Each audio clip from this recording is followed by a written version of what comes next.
How'd you sleep last night? Pretty good, man. How about you? Not so great. I'm a little foggy. Today we're talking about the importance of sleep for your brain, the different types of sleep, and at the end, how to achieve higher sleep quality. Sleep goes way beyond just resting and recovering. Sleep actually helps detox your brain, enhance brain connections, and protect against neurodegenerative disease. Studies have actually shown that poor sleep can increase your chances of long-term brain degeneration or neurodegeneration. So sleep quality is more important than you might think. A review published in the journal Nature shows several neurotransmitters that become affected in sleep disturbances.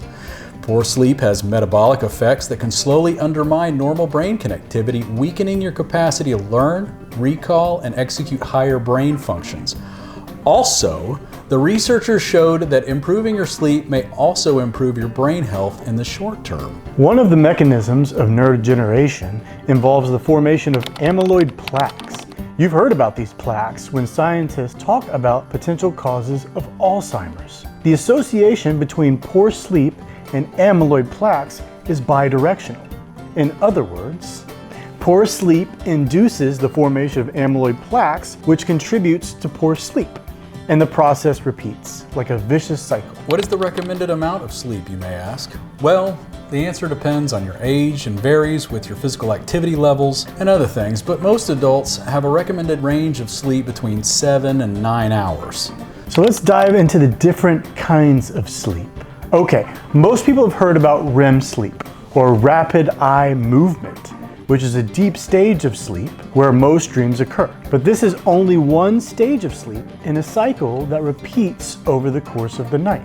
According to researchers, there are actually 4 stages of sleep, and the brain acts differently in each of them. These stages are stage 1, stage 2, and stage 3. And stage 4? Just kidding. This would be where the REM stage is. Right. The first stage is stage 1, or N1. The N actually stands for non-rapid eye movement. I don't know why they didn't do NREM. Non-REM? Non-rapid eye movement? Yeah, Right. That's basically where you're like this, but your eyes are closed instead of this. Obviously your eyes would be closed. It's a very light sleep where you still feel partially awake. In this stage, the brain's alpha waves are replaced by low amplitude waves. It lasts up to 5 minutes as you transition into deeper sleep. If you'd like to learn a little bit more about the different brain waves, click on the link below or above. I'll put them both places. And watch the video we did a while back. Stage 2, or N2, is a slightly deeper sleep where your body temperature and heart rate drop. Brain waves start to transition into delta waves. This lasts around 25 minutes. Stage 3, or N3, is a deep sleep stage where your brain waves are at their slowest. These are delta waves. In this stage, you're less likely to wake up with environmental noise. If you do awaken during this stage, you will experience significant mental fogginess. And now REM sleep, the rapid eye movement sleep that you were talking about. In this stage, your eyes move very rapidly, and it is the stage where you dream. The length of this phase becomes longer as you keep sleeping. You cycle through all of these stages around 4 to 6 times a night, with each cycle lasting around 90 to 120 minutes. Ideally, you should wake up after one cycle has completed, because if you wake up in the middle of one of these cycles, you will feel exhausted, regardless of how many hours you've slept, like you do right now. I want to talk about a few things that affect your sleep quality. Blue light. Sunlight is the primary source of blue light. Once the sun sets and blue light is reduced, your brain starts to naturally produce the hormone melatonin, which begins to put you into a state of sleepiness. Blue light at night inhibits melatonin release and interferes with sleep, so it stops it. The artificial sources of blue light everyone should be aware of are televisions, phones, and computers. So the late night scrolling on your phone and computer that you do are doing you no favors for your quality of sleep. Also, your diet and eating too late. Your gastrointestinal system is also linked to your brain in so many different ways. Studies show that people who eat late or have an unhealthy diet are more likely to experience sleeping problems. Medical conditions can also affect your sleep. Obviously, you're less likely to fall asleep if you suffer from a painful medical condition such as rheumatoid arthritis or migraines. If you're taking medications, you should check for the adverse effects. But even if you're not taking prescribed medications, other substances may also contribute to poor sleep, like caffeine, smoking, alcohol, especially associated with high levels of stress. All the fun stuff. Right. It is typical to experience sleepless nights after traveling abroad. With jet lag, there is a desynchrony in our inner clock, where the brain and body are out of sync. Most of us have had problems falling asleep in new places. It feels uncomfortable when you're not in your bed, and you can't relax your body and mind. Strange noises, unwanted light, and other factors affect your sleep. All right, so what can you do to reclaim your best night's sleep? As we discussed earlier, blue light modulates melatonin secretion. So blue light can be used in our favor by increasing it during the day and reducing our exposure at night. Some apps have been developed to minimize blue light on computers and smart devices, but it would be even better to turn these devices off completely 1 to 2 hours before bedtime. Overeating and eating late can have an adverse effect on sleep quality as well. Thus, it is wise to limit the amount of food you eat at night before bedtime. A very light dinner favors sleep by allowing for smooth and effective digestion. Also, think twice about that dessert after dinner. Again, no fun. The sugar contained in most desserts is enough to spike a person's glucose, making the transition into a sleeping state more difficult. 1 or 2 glasses of wine can help you relax and promote sleep. However, combining alcohol and a high level of stress is not a good idea. It can contribute to feelings of anxiousness and not sleeping at night when we're going through difficult times. And this right here is why I don't sleep well. Are you stressed? Oh no! Napping is a healthy habit if you do it properly. I wouldn't know because I don't nap, but sleeping for 20 to 30 minutes in the afternoon is great for the brain. However, a 1 to 2 hour nap is not a nap anymore. Completing a sleep cycle and reaching a deep sleep stage, like we talked about earlier, is not a good idea. It has the potential to desynchronize your internal clock and delay night sleep.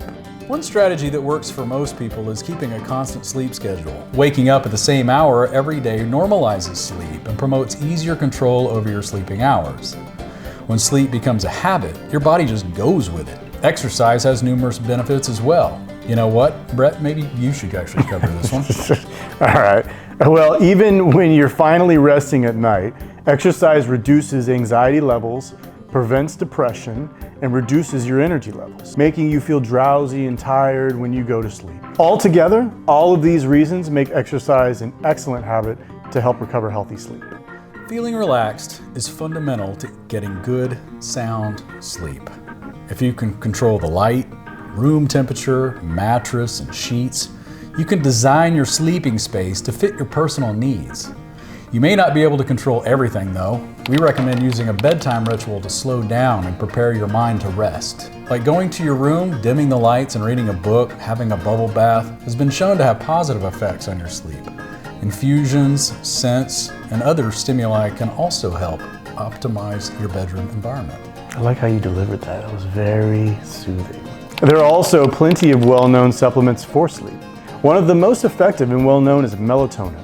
It is the same melatonin our body releases at night to initiate sleep, and it does the same after you take it as a supplement. However, melatonin alone could be insufficient to achieve the sleep quality that you need. So if you want to experience the full effects of supplements on sleep quality, use Nupanex. Nupanex is not only a supplement to maintain mental clarity and support, but it's also beneficial for people suffering from sleep issues. These individuals often have overlapping brain health issues contributing to unrestful sleep. Nupanex does not only contain the highly acclaimed effect of melatonin, it also has several other ingredients called neuronutrients, specifically designed to support brain connections, promote neuroplasticity, and favor sleep. Nupanex has 18 components, but we'll highlight the ones that contribute to a better sleep quality. Melatonin. It's a very safe and effective supplement that syncs your brain with the rest of your body. GABA. This is an inhibitory neurotransmitter that reduces our levels of restlessness and stress. Pregnenolone. This is a neuronutrient that signals chemical changes in the brain. It induces sleep by favoring the production of slow brain waves and modulating GABA receptors in the brain. Phosphatidylserine. This phospholipid attaches to brain nerve membranes and reduces hyperactive functions. It also lowers cortisol levels, reducing our levels of alertness and stress. Sleep quality is vital to maintain good health as we age. The brain needs deep sleep to eliminate toxins, clear the pathways between nerves, and strengthen brain connections. If you're having difficulties resting at night, you should try the 9 suggestions to see if you can find some relief. The right supplements added to your daily regimen can be extremely beneficial. Nupanex is not only excellent for maintaining your cognitive function, but is also helpful for people with insomnia who want to improve sleep quality and stop struggling to rest at night. Okay, well that about sums it up. I need a nap. Thanks for watching. Thanks for watching.